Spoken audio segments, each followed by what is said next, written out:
The goal of this is to get people interested in Plains Indian Sign Language and to see its value as a learning tool, as a method that is different from conventional methods now being taught in universities and in schools, because I don't think we can really apply English language rules to our indigenous languages. 1, 2, 3.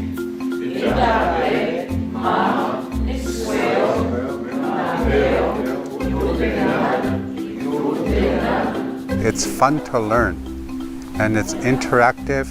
It's based on direct communication with people.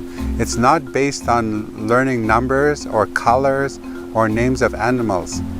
Good day. It's good to see you. Plains Indian Sign Language, all the tribes practiced it, maintained it. There's a bit of different dialects, but it was utilized when you encountered people who didn't speak the same language as you. They would talk their language, if it's Cree and Nakota, but they would also use signs. The signs was the way to communicate with each other. Istam.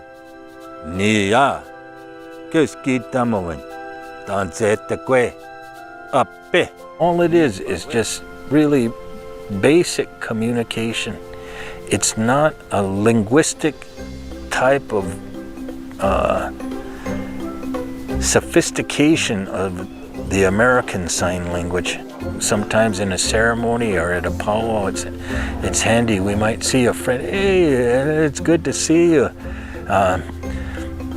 You come over to my camp and we'll drink some coffee. And they understand that when you do that gesture, that we're going to drink some coffee together.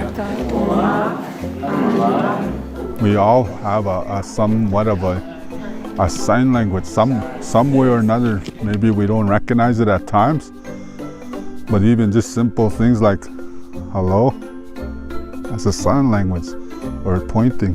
So all these little things we do with our hands, our movements, our body, it's telling, you could read somebody to what it is that they want.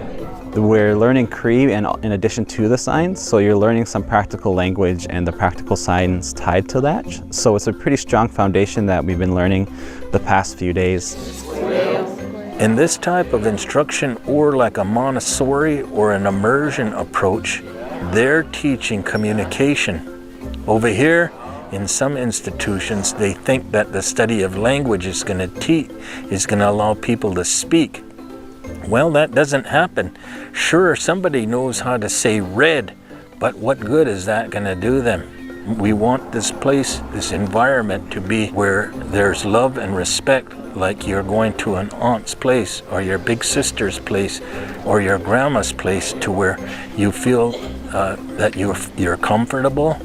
Yes, no, fine. A lot of fun, laughing and learning, and I in fact I'm not able to say when I'm learning. It's just happening, like Dr. Realbird is saying. It's just you don't realize when it's happening. It's just happening. So we just follow the movements, we look at him, and we just pick up those words through our listening. This is very unique, that people coming from different backgrounds find that this way of communication is very important for all of us. In that way, I think it's very important, this workshop, and yeah, I'm extremely happy that I'm able to be here.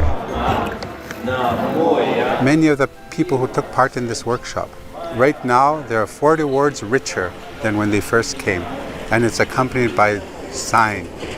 And so I imagine if we kept this up for 2 weeks or 3 weeks, how many words one would use. And I think actually if we kept this up for a longer period, it wouldn't take us very long to actively start having conversations. I'm looking into the future. I'm not going to just think about myself, but I want to think about my children, my grandchildren, my great-grandchildren. That what we learned, come together and learn together, that it could be carried on into the next generation. It's like our language, huh? That what we speak, the way we speak. If you lose it, then you lose that. It's kind of like the same way. So for our future, our children can carry on.